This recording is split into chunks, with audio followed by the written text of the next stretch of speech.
왜 이렇게 피렌체에서 시작됐는가? 이 피렌체는 천재의 도시라 그러죠. 내가 여기 이 김상근 씨가 쓴 그 천재들의 도시 피렌체 이런 책이 있는데 피렌체를 알면 인문학이 보인다. 이렇게 하여간 그 피렌체라는 그 조그만 도시에서 이 엄청난 천재들이 다 태어나게 되죠. 그래서 이 피렌체라는 도시는 이 개인주의의 도가니였고 강력한 비판 정신이 있었어요. 이 두 가지는 예술 분야에서 꼽히려면 이게 없으면 안 돼요. 맨날 뭐 남 눈치 보고 같이 비유 맞추고 그러면 창작이 안 돼요. 그죠? 창작이라는 것은 강력한 비판 정신의 자유주의적이고 개인주의적인 데서 창작이 나오는 것 같아요. 그러니까 어떤 의미에서 오만불손해야 돼, 예술가는. 자기가 왕이고 이 세상에서 자기가 제일 최고고. 내가 어느 성악가한테 들은 얘기인데 이 성악가들은 사실 우리가 남 앞에 노래하면 떨리잖아요. 그죠? 보통 사람은 다 그렇잖아. 남 앞에서 말만 해도 좀 떨리잖아요. 야, 여기 나보다 더 아는 사람도 있고, 나보다 노래 잘 부르는 사람도 있을 텐데, 이렇게 생각하면요. 자신감이 없으면 못해요. 근데 성악가들 보면 어떤 자세로 불러야 되냐, 그 사람 얘기예요. 여기 있는 놈들 다 내 목소리 한번 들어봐라. 니들 내 목소리 듣고 뿅 가라. 뭐 이런 식으로 아주 오만하게 내가 세계에서 노래 제일 잘 부르는 사람이야. 그러면서 이렇게 자만감에 붙어야지 자신 있게 부를 수 있지. 안 그러면 안 된다는 거예요. 내가 그 말을 듣고, 뭐 솔직히 성악가 노래를 들어보면 뭐 우리 마음에 들 수도 있고 안 들 수도 있는데, 부르는 사람은 그런 자세로 해야 된다 그러더라고요. 근데 그건 마찬가지일 거예요. 모든 예술 분야는 그럴 것 같아요. 예술이라는 것은 주관적이잖아요, 상당히. 그래서 이 자기에 대한 자부심, 이게 없으면 안 될 것 같아요. 근데 아무튼, 이런 그 강력한 비판 정신이 있고, 그러면서도 또 이 피렌체 사람들이 남의 충고에 잘 귀를 기울인대요. 그래서 뭐 심지어는 악마의 충고에도 귀를 기울인다. 이런 생각을 가지고 있다 그래요. 그래서 이런 자유스러운 정신들, 자신감, 이것이 피렌체인의 기질이다. 그런 얘기를 합니다. 더구나 피렌체는 또 이 직물업과 금융업이 발달했는데 특히 메디치 가문 같은 경우에는 상당히 오랫동안 로마 교황청의 재정을 담당했어요. 금고 역할을 했어요.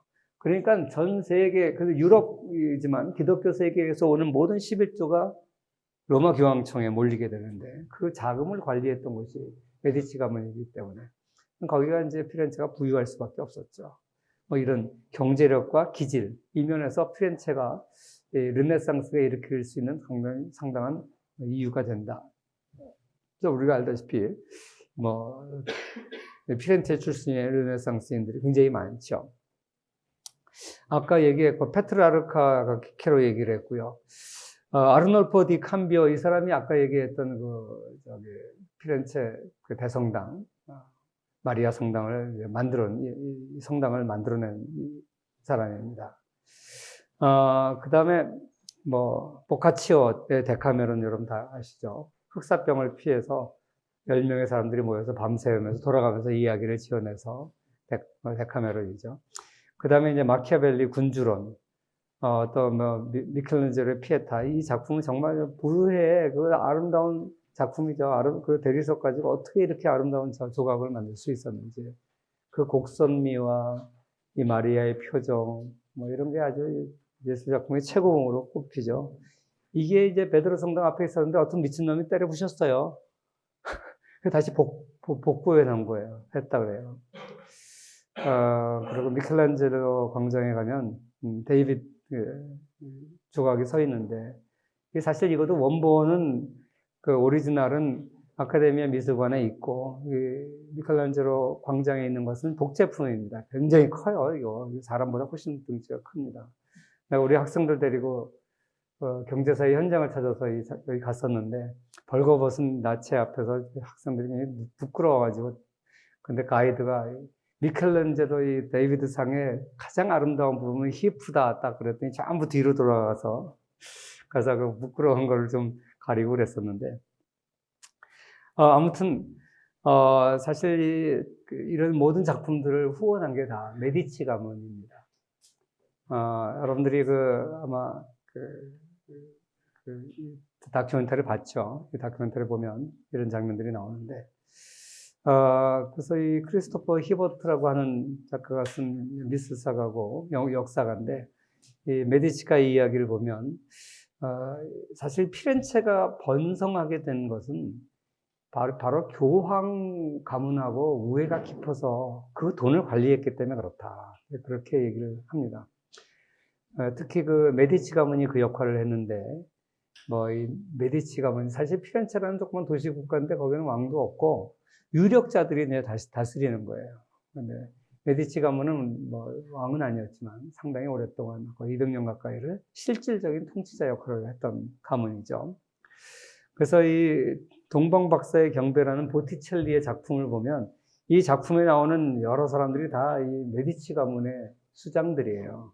코시모하고 지오반니하고 이 줄리아노, 로렌초, 그리고 이제 보티첼리가 자기 얼굴은 요 끝에다가 넣어놨어요. 그러니까 이런 작품들이 사실 메디치 가문의 사실 누구도 얼굴을 모르잖아요. 어떻게 알겠어요? 동방박사 경배하는데 그 사람들 얼굴을 어떻게 알겠어요? 그러니까 이런 사람들 인물 얼굴로 넣어놨다 그러더라고요. 그래서 이게 동방박사의 경배가 아니라 메디치 가문의 경배다. 이제 이런 우스갯소리를 할 정도로 이런 작가들이 전부 이런 사람들의 후원에 의해서 이루어졌습니다. 그 메디치 가문이 살던 그 집이 지금 오늘날 우피치 미술관으로 돼 있고, 그래서 그 입구에 보면 코시모, 로렌초 이런 사람들의 동상들이 쭉 서 있습니다. 우피치 미술관의 내부의 모습이 화려하게 극치를 이루죠. 이게 르네상스 시대의 화려함의 극치입니다. 거기에 이제 비너스 탄생 같은 그림도 있고, 그 다음에 이제 당시를 대표하는 또 작가로 치면 마키아벨리 군주론을 썼죠. 이 사람은 원래 이제 공무원이었어요. 시청의 이제 공무원이었는데 아주 뛰어난 전략가였고, 그래서 이 무너져가는 피렌체를 다시 세우려고 애를 썼던 사람입니다. 그래서 이 피렌체가 다시 쓰려면 강력한 군주가 필요하다.